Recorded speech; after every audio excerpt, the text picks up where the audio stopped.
Academy अरण्य गुरुकुलम की online classes में आप सभी का हार्दिक स्वागत करता हूं, जहां हम भारतीय संविधान की विस्तृत चर्चा कर रहे हैं। पिछले अध्याय में हमने पिछले कक्षा में संविधान के भाग 1 की विस्तृत रूप से हमने चर्चा की थी। संविधान को भागवार पढ़ना शुरू किया था। इसी कड़ी में आज हम संविधान के भाग 2 नागरिकता का अध्ययन करेंगे, जो कि भाग 2 में समाहित है। अनुच्छेद संख्या 411 में, माफ कीजिएगा 511 में वर्णित है। इसमें हम जानेंगे कि नागरिकता क्या होती है, उसके क्या प्रावधान है, कैसे उसका अर्जन किया जाता है, कैसे उसका त्याग किया जाता है, आदि प्रमुख बातों को हम देखेंगे। आइए चलते हैं, शुरू करते हैं आज की क्लास।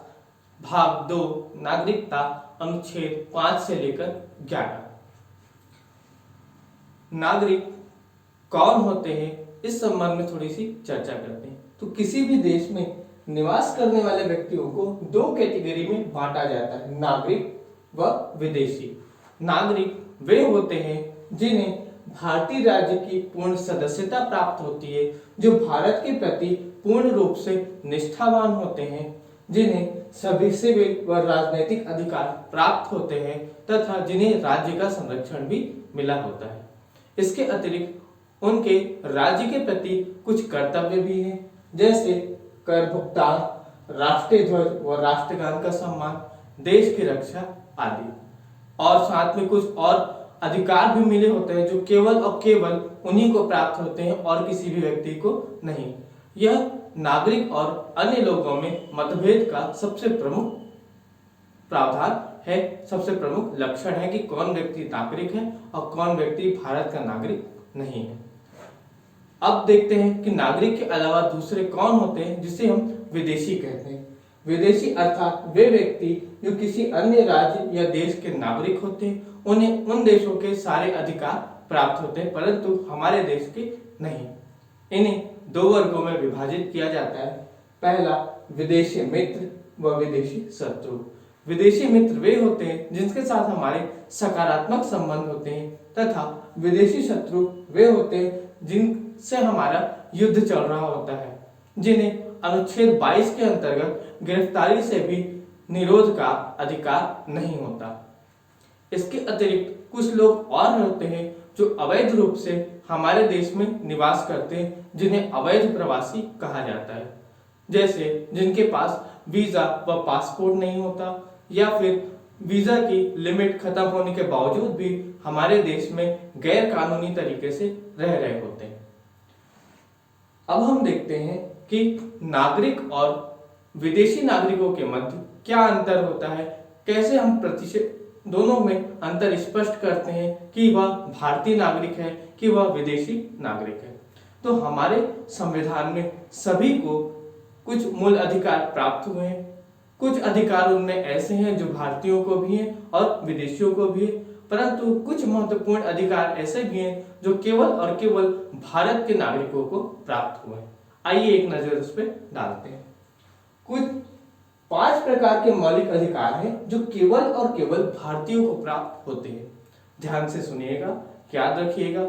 मौलिक कर्तव्य में भी आपको, माफ कीजिएगा, मौलिक अधिकार में भी आपको याद रखना है। और इस चैप्टर से यह सीधा सीधा क्वेश्चन बनता है कि वे कौन कौन से मौलिक अधिकार हैं जो केवल और केवल भारतीय नागरिकों को प्राप्त होते हैं। सबसे पहला है अनुच्छेद 15। अनुच्छेद 15 कहता है किसी भी व्यक्ति को धर्म, जाति, लिंग, जन्म स्थान आदि के आधार पर विरोध का प्रतिषेध करेंगे, अर्थात इनके आधार पर अगर उनके साथ विरोध होता है तो उसका प्रतिषेध किया जाएगा। लेकिन जो भी विदेशी व्यक्ति है उसे यह अधिकार प्राप्त नहीं होता। दूसरा है अनुच्छेद 16, लोक नियोजन के विषय में अवसर की समानता, अर्थात नौकरियों के विषय में किसी भी के साथ कोई भेदभाव नहीं होगा। यह अधिकार केवल और केवल भारतीय नागरिकों को मिला हुआ है। अनुच्छेद 19 कहता है वाक एवं सब अभिव्यक्ति की स्वतंत्रता, संघ, सम्मेलन, संचरण, निवास तथा व्यवसाय करने की स्वतंत्रता। अनुच्छेद 19 के अंतर्गत 19(1) में हमें ये 6 प्रकार की स्वतंत्रता प्राप्त होती है। अनुच्छेद 29 के अनुसार अल्पसंख्यक वर्गों के हितों का संरक्षण, अर्थात वे वर्ग जो काफी कम मात्रा में है, जो काफी दबे कुचले हैं, जिन्हें प्रगति की सपोर्ट की आवश्यकता है, उनके लिए अलग से अनुच्छेद 29 में प्रावधान है। अनुच्छेद 30 कहता है अल्पसंख्यक वर्गों के शिक्षा का प्रबंध करने का उनका स्वयं का अधिकार होगा। ये 5 प्रमुख मौलिक अधिकार थे जो केवल और केवल भारतीयों को प्राप्त थे। इसके अतिरिक्त कुछ और अधिकार भी हैं जो भारतीय नागरिकों को ही मिले हुए हैं, जैसे लोकसभा व राज्य की विधानसभा में मतदान करने का अधिकार, संसद व राज्य की विधानसभा के मेंबर बनने के लिए चुनाव लड़ने का अधिकार, सार्वजनिक पद जैसे राष्ट्रपति, उपराष्ट्रपति, सुप्रीम कोर्ट का जज, हाई कोर्ट का जज, अटॉर्नी जनरल आदि प्रमुख पदों पर योग्यता या अधिकार वहां पे स्थापित होने का, वहां पे पहुंचने का, वहां चुने जाने का। तो ये थे कुछ अधिकार जो केवल और केवल भारतीय नागरिकों को मिले हुए हैं। ये आप ध्यान रखिएगा, ये कूट के माध्यम से या सीधे सीधे आपसे क्वेश्चन पूछ सकता है।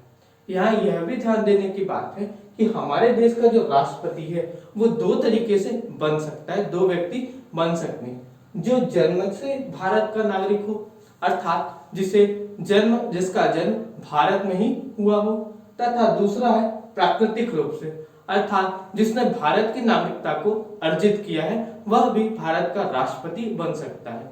लेकिन अमेरिका में राष्ट्रपति बनने के लिए केवल और केवल जन्म का होना अनिवार्य है। तो यह डिफरेंस है भारत और अमेरिका के राष्ट्रपति की तुलना में। हमारे यहाँ राष्ट्रपति जिसका जन्म भारत में हुआ हो वह भी बनेगा, तथा वह भी बनेगा जो संविधान एवं नागरिकता के अधिनियमों के द्वारा नागरिकता ग्रहण करता है। अब चलते हैं कि हमारे संविधान ने नागरिकता के बारे में क्या बात की है, उसे देखते हैं। जब संविधान का निर्माण हो रहा था नागरिकता के अध्याय का, तब इसमें बहुत विस्तृत चर्चा हो रही थी तथा बहुत सारे मतभेद थे कि क्या किया जाए क्या नहीं, क्योंकि उस समय हम ब्रिटिश क्राउन के अधीन ब्रिटिश शासन के अधीन हम थे, अर्थात हम ब्रिटिश प्रजा कहलाते थे। नागरिकता का तो कोई अस्तित्व ही नहीं था। लेकिन जब देश का निर्माण हुआ तब एक नागरिकता होनी चाहिए, इसका प्रावधान लाया गया। उसी समय हम 2 राष्ट्र के रूप में विभक्त हुए थे। एक बहुत बड़ी हमने त्रासदी झेली थी पार्टीशन के कारण। इसलिए उस चीज को मद्देनजर रखते हुए यह क्लियर कर पाना उस समय असंभव था कि नागरिकता की शक्ति क्या होगी, कि कैसे उसका अर्जन किया जाएगा, कैसे उसकी समाप्ति की जाएगी। इस पर संविधान सभा ने ज्यादा विचार विमर्श नहीं किया। उन्होंने केवल इतना डिसाइड किया कि संविधान लागू होते तक 26 जनवरी 1950 की तारीख तक कौन व्यक्ति भारत का नागरिक होगा, कौन नहीं होगा, केवल और केवल इसकी चर्चा की। इसके पश्चात किस व्यक्ति को भारत का नागरिक कैसे बनना है या उसके भारत की नागरिकता को कैसे समाप्त करना है, इस सब विषय पे निर्णय लेने का अधिकार उन्होंने भारत की संसद को सौंप दिया कि भारत की संसद भविष्य में उसके लिए कानून बनाएगी। तो इसे हम 2 भागों में बांटकर पढ़ेंगे।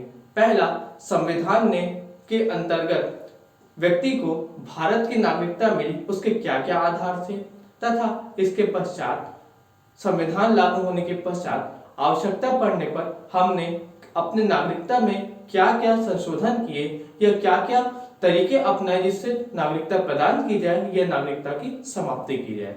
इसके लिए हमने नागरिकता अधिनियम 1955 का निर्माण किया। तो आइए पहले हम ये देखेंगे कि संविधान हमें भारतीय नागरिक होने की जो पहचान बताता है, अर्थात वह किन किन आधारों पर यह बताता है कि कौन व्यक्ति संविधान लागू होने पर भारत के नागरिक कहे जाएंगे।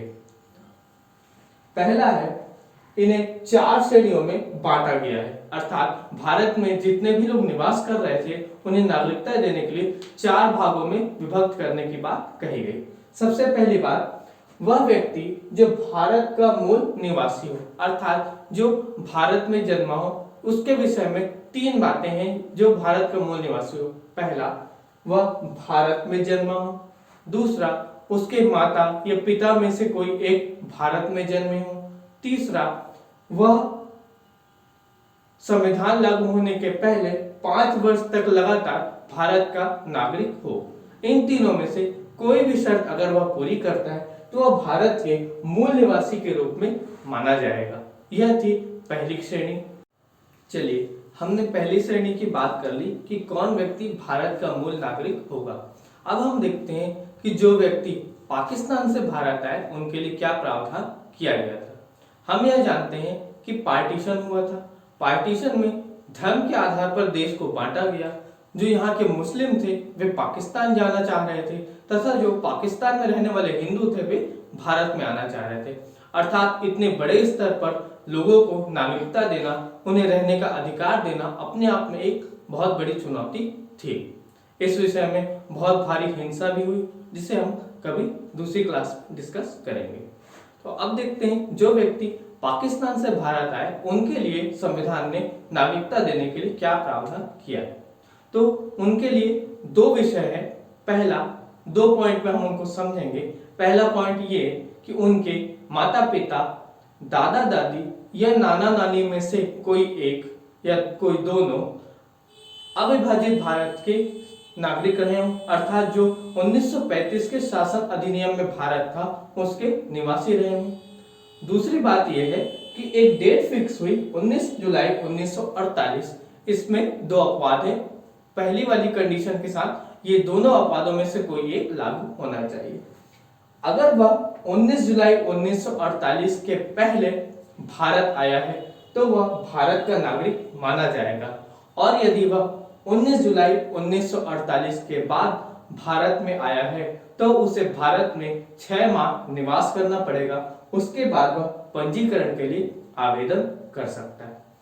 19 जुलाई 1948 डेट को इसलिए रखा गया क्योंकि आधार बनाया गया, क्योंकि 19 जुलाई 1948 को ही परमिट सिस्टम लागू किया गया। अर्थात परमिट बनाया गया कि कौन व्यक्तियों को भारत के नागरिक के रूप में नियुक्त किया जाएगा तथा किस व्यक्ति को पाकिस्तान के नागरिक के रूप में माना जाएगा। तो यह डेट आप याद रखेंगे, 19 जुलाई 1938। इस पॉइंट में हमने जो पढ़ा उसको एक बार ध्यान रखिए कि पहला पॉइंट ये है कि उस व्यक्ति के माता पिता, दादा दादी या नाना नानी में से कोई एक अविभाजित भारत में रहे हों। दूसरा, 19 जुलाई के पहले आए हों तो भारत के सदस्य होंगे, और यदि 19 जुलाई 1948 के बाद आए हैं तो 6 माह रहे हों भारत में, उसके बाद पंजीकरण के लिए आवेदन किए हों। अब चलते हैं तीसरी श्रेणी की तरफ। अगर हमने ये देखा था कि हमारे यहाँ से जो व्यक्ति पाकिस्तान गए लेकिन वहां की दुर्दशा देखकर वो वापस भारत आना चाहे तथा वापस लौटकर भी भारत आए, तो उनके लिए संविधान क्या प्रावधान करता है।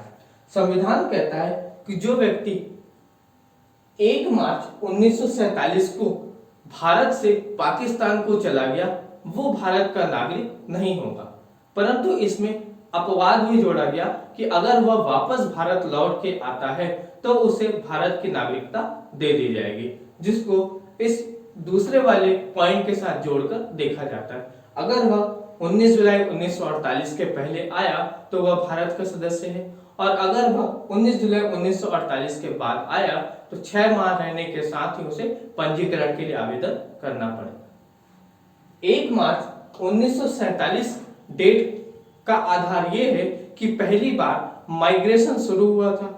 पहली बार भारत के लोग जो भारत के मुस्लिम थे वे पाकिस्तान की ओर जाना प्रारंभ किए थे तथा पाकिस्तान से लोग भारत की ओर आना प्रारंभ किया था।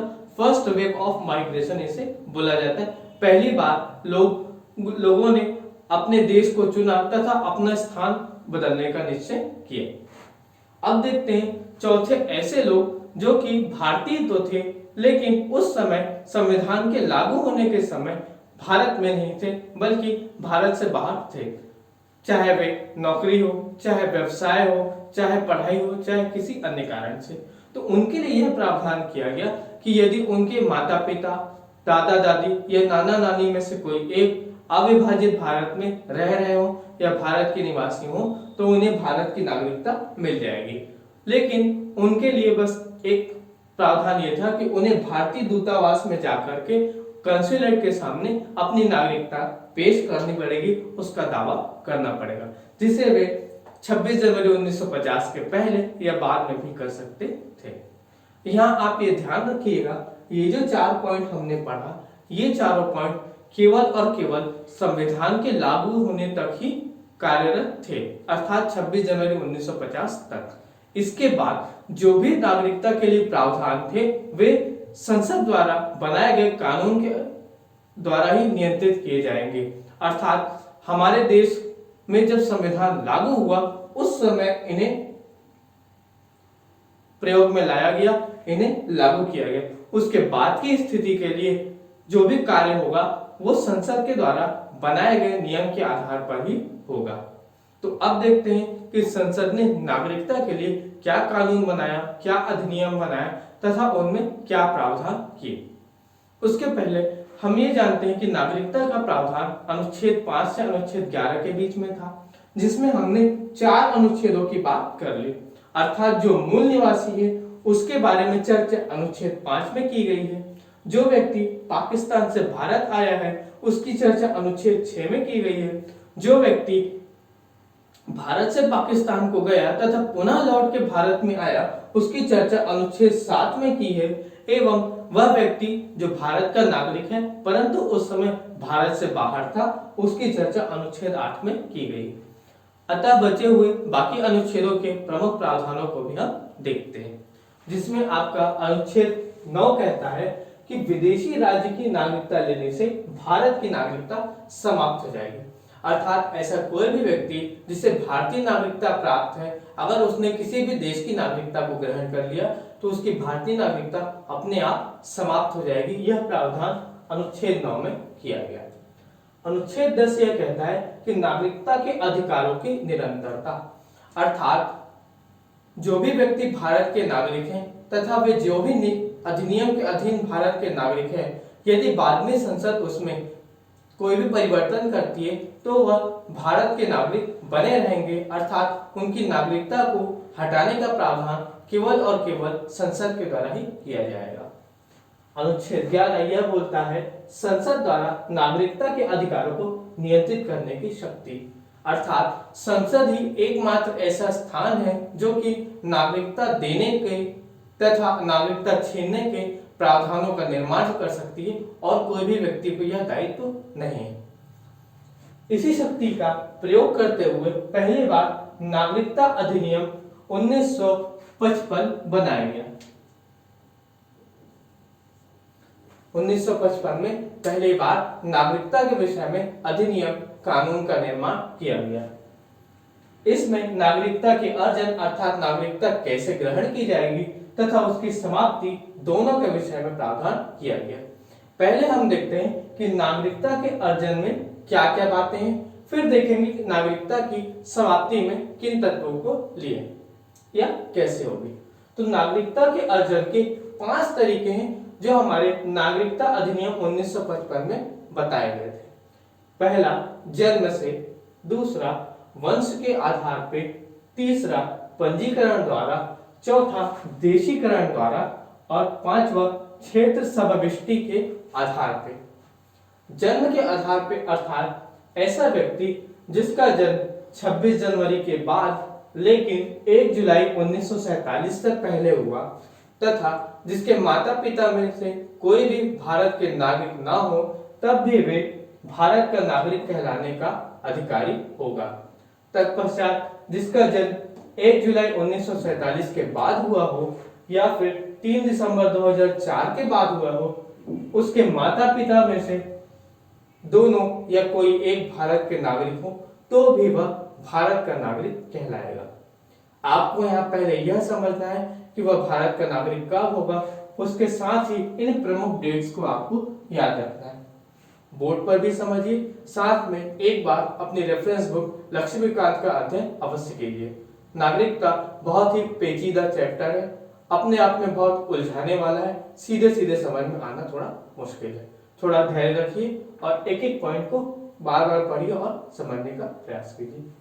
दूसरा है वंश परंपरा के आधार पे, अर्थात जिसका वंश पहले भारत में था वो अगर कहीं और चला गया है तो उसे अगर अपनी नागरिकता का दावा करना है तो कैसे करेगा।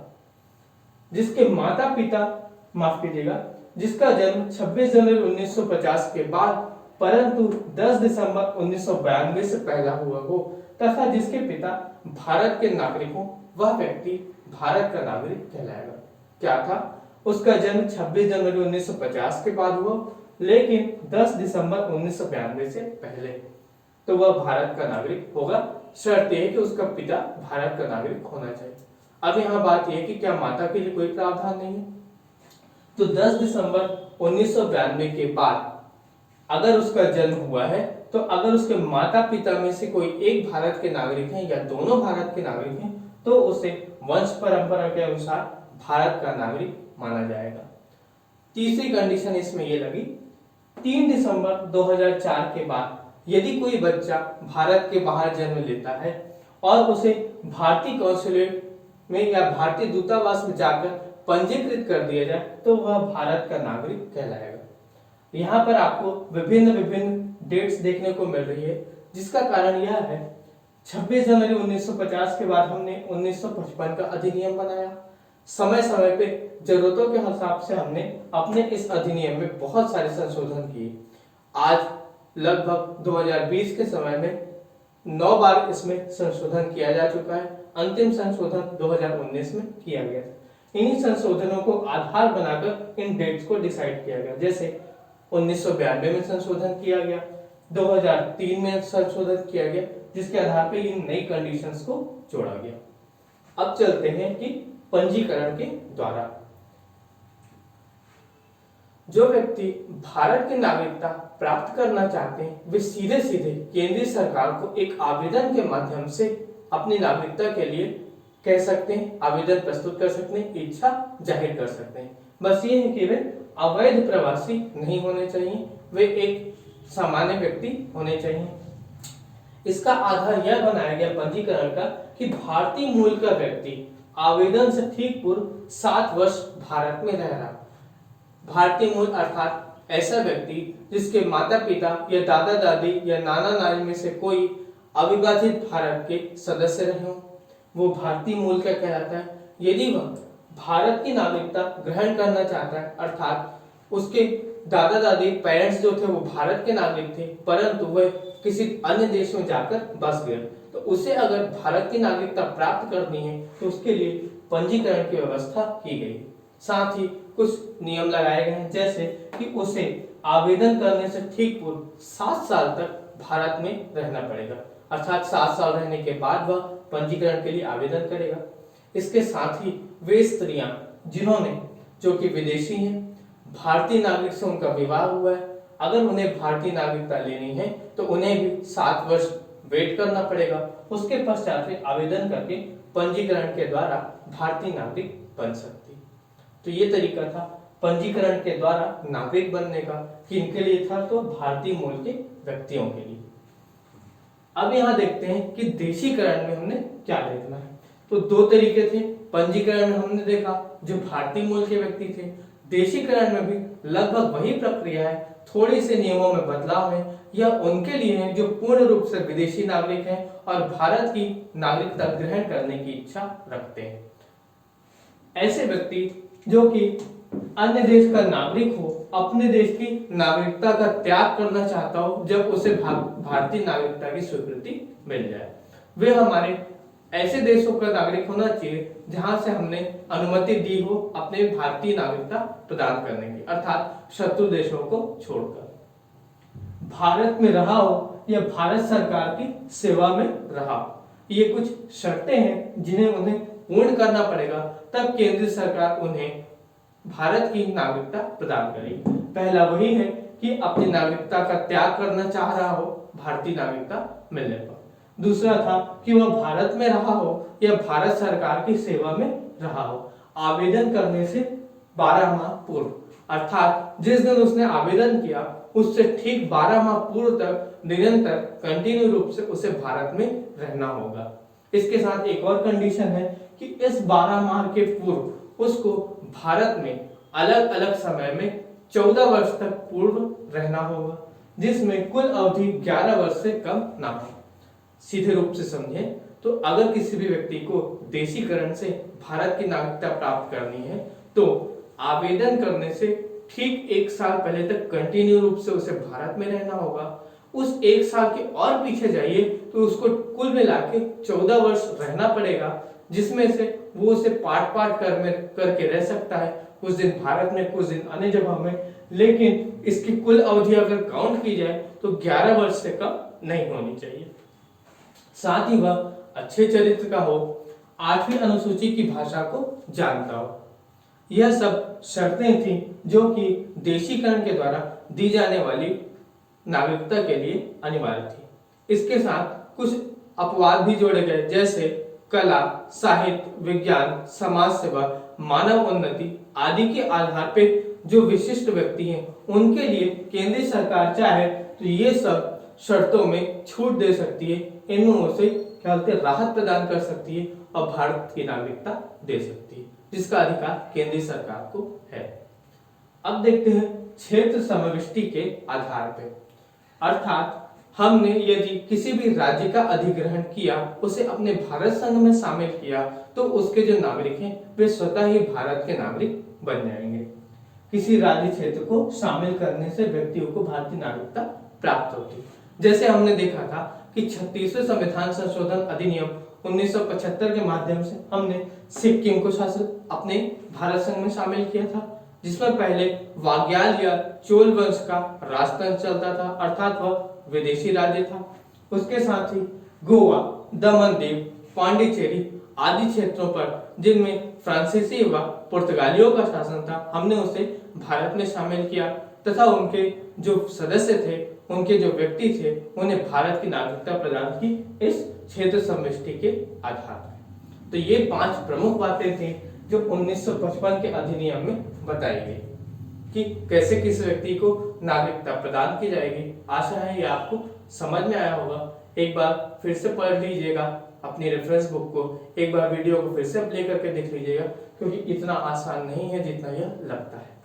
अब हम देखेंगे कि नागरिकता की समाप्ति की क्या विधि है। हमने अभी यह जाना कि किसी भी व्यक्ति को नागरिकता कैसे दी जाती है। अब किसी भी व्यक्ति की नागरिकता को छीना कैसे जाता है या समाप्त किया जाता है, उसकी 3 विधियां। पहला, परित्याग। यदि व्यक्ति स्वयं से अपनी इच्छा से कानूनी प्रक्रिया के द्वारा अपनी सदस्यता छोड़ दे तथा दूसरी देश की सदस्यता ग्रहण कर ले और इस बारे में भारतीय सरकार को सूचित कर दे, तो वह परित्याग की श्रेणी में आता है। दूसरा है पर्यावसान या बर्खास्तगी। अगर कोई व्यक्ति दूसरे देश की नागरिकता ग्रहण कर लेता है तो उसकी भारत की नागरिकता स्वतः समाप्त हो जाती है। कानूनी प्रक्रिया के तहत सरकार जो है वह उसकी नागरिकता को समाप्त कर सकती है। तीसरा है वंचित किया जाना, अर्थात पंजीकरण या देशीकरण का अनुचित उपयोग। यदि कोई व्यक्ति पंजीकरण या देशीकरण या अन्य किसी माध्यम से भारत का नागरिक बनने के लिए अनुचित साधनों का प्रयोग करता है, गलत व्यवहार करता है, तो वह बाद में अगर पकड़ा जाता है या संज्ञान में आता है तो केंद्रीय सरकार का यह दायित्व है कि वह अनिवार्य रूप से उसे भारत के नागरिक से बर्खास्त कर सकती है, उसकी नागरिकता को समाप्त कर सकती है। तो यह बात थी भारतीय अधिनियम 1955 की, जिसे विभिन्न सन में आवश्यकता के अनुसार बदला गया और आवश्यकता के अनुसार उसमें संशोधन किया गया। अंतिम रूप से इसमें 9वीं बार नागरिक संशोधन अधिनियम 2019 लाया गया परिवर्तित करके, अर्थात 2019 में इसमें अंतिम बार परिवर्तन किया गया। क्यों? तो उसका आधार ये था कि 3 देश अफगानिस्तान, बांग्लादेश और पाकिस्तान में रह रहे गैर मुस्लिम जो प्रताड़ित हो रहे हैं, उन्हें हमने भारत के नागरिक के रूप में सदस्यता दी गई। जिन्हें तो किन्हें देंगे यह सदस्यता? जो कि भारत में अवैध प्रवासी के रूप में रह रहे हैं। आधार क्या है इसका? तो आधार यह है कि इन तीनों देशों के प्रताड़ित प्रमुख समूहों के लोग, तो वह समूह थे हिंदू, सिख, बौद्ध, जैन, पारसी व ईसाइयों को नागरिकता दी जाएगी। पहला प्रावधान इस अधिनियम में यह किया गया कि ये जो 6 समूह के लोग हैं जो इन 3 देशों से आए हैं, ये भारत में अब अवैध नागरिक नहीं कहे जाएंगे। इनके खिलाफ अवैध नागरिक की जो भी कार्यवाही चल रही है, जो भी प्रक्रियाएं चल रही हैं, उन्हें समाप्त कर दिया जाएगा। दूसरा, इन्हें देशीकरण के आधार पर भारत में नागरिकता दी जाएगी, लेकिन इनके लिए भी आसान बनाए गए सरल नियमों को, क्योंकि हमने देखा देशीकरण के लिए कुल 14 वर्ष भारत में रहना पड़ता है, जिसमें से 11 वर्ष तो टोटल रहना ही है 14 वर्ष में तोड़ के। तो उस 11 वर्ष की अवधि को इनके लिए कम करके 5 वर्ष कर दिया गया।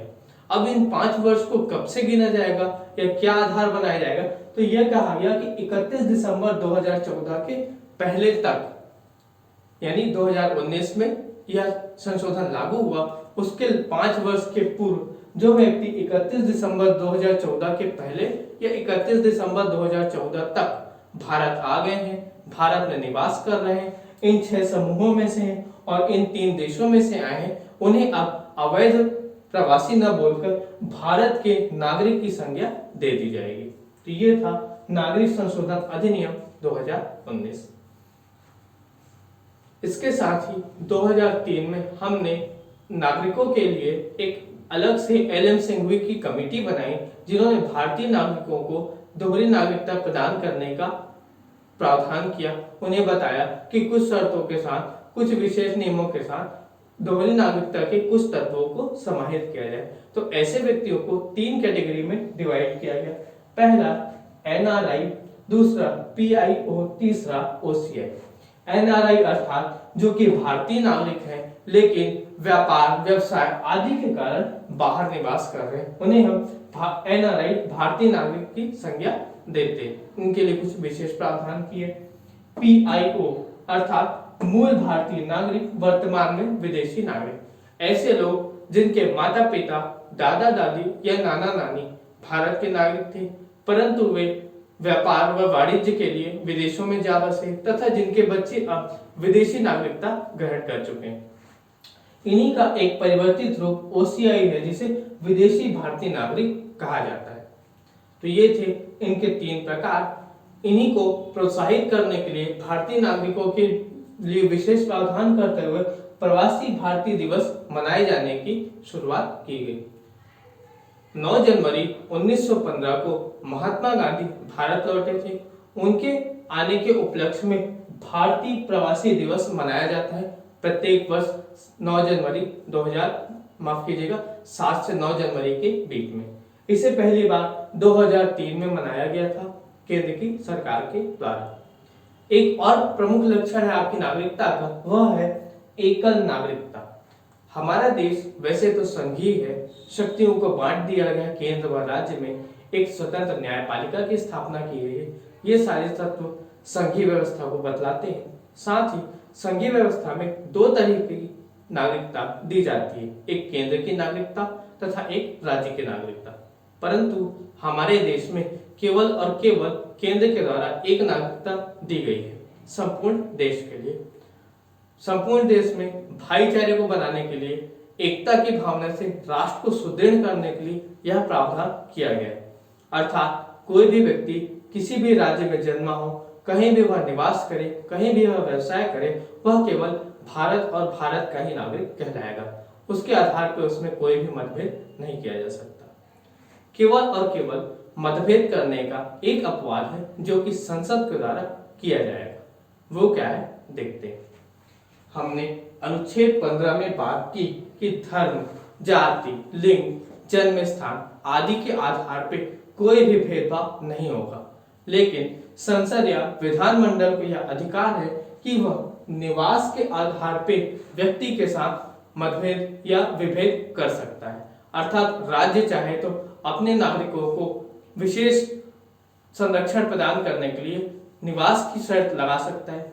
यही एक शर्त होती है जिसके कारण एक राज्य में दूसरे राज्य का व्यक्ति आकर उसकी परीक्षाओं में शामिल नहीं हो सकता या उसके द्वारा जो भी सामाजिक कार्य किए जा रहे हैं उसमें वह शामिल नहीं हो सकता।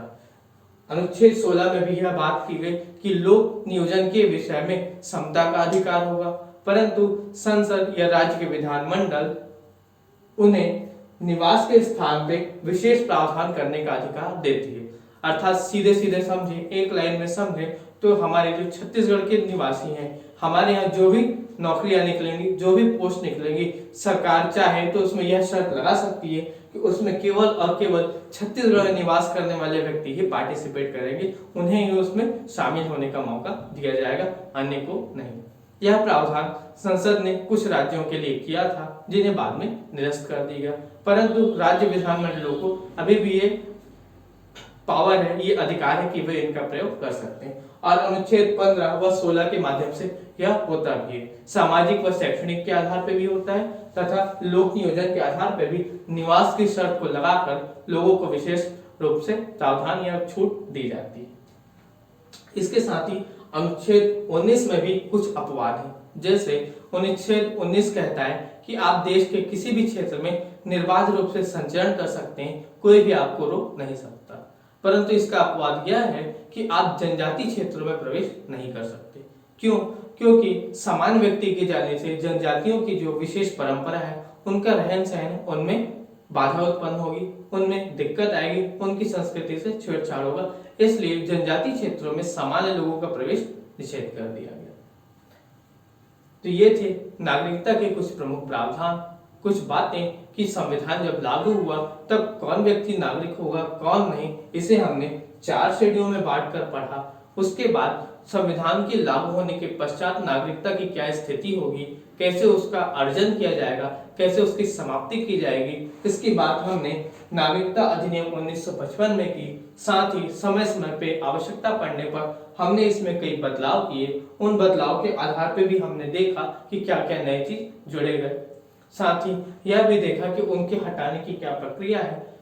सबसे लेटेस्ट जो उसमें संशोधन है 2019 का, उसकी भी हमने चर्चा की, जो आपके एग्जाम पॉइंट ऑफ व्यू से काफी महत्वपूर्ण है। हमने नागरिकता को एक सामान्य स्तर पर ही पढ़ा है, बहुत ही ज्यादा अंदर हम नहीं गए हैं, क्योंकि हमारे छत्तीसगढ़ के पीएससी में इससे बहुत अधिक क्वेश्चन या बहुत डीप में क्वेश्चन नहीं पूछा। 2 क्वेश्चन पूछे गए हैं कि पंजीकरण की द्वारा जो नागरिकता दी जाती है उसकी अवधि क्या है, तो यह था 7 वर्ष, तथा दूसरा यह पूछा गया कि नागरिकता के कानूनों में या नागरिकता के अधिकारों में जो भी संशोधन करना है वह किसके माध्यम से होगा, तो वह है आपकी संसद। ये 2 क्वेश्चन 2013 के पीएससी में आपसे पूछे गए थे। ऐसे ही क्वेश्चन कुछ आपके व्याकरण से भी आते हैं, बहुत डीप से इसमें नहीं पूछता। आप चाहें तो थोड़ा बहुत अपने से इसमें पढ़ सकते हैं, जैसे असम समझौता हो गया, NRI, PIO, इनको आप डिटेल में पढ़ सकते हैं। इन्हीं से जुड़ा हुआ मुद्दा है NPR तथा NRC, इन्हें भी आप देख सकते हैं एक बार अपने, फिर स्वयं सर्च करके स्वयं अपना ज्ञानार्जन कर सकते हैं। तो आज की क्लास यहीं समाप्त करते हैं। थोड़ी सी क्लास क्लिष्ट हो सकती है, समझने में कठिनाई हो सकती है, धैर्य रखिएगा और अपनी रेफरेंस बुक एम लक्ष्मीकांत जरूर पढ़िएगा। धन्यवाद।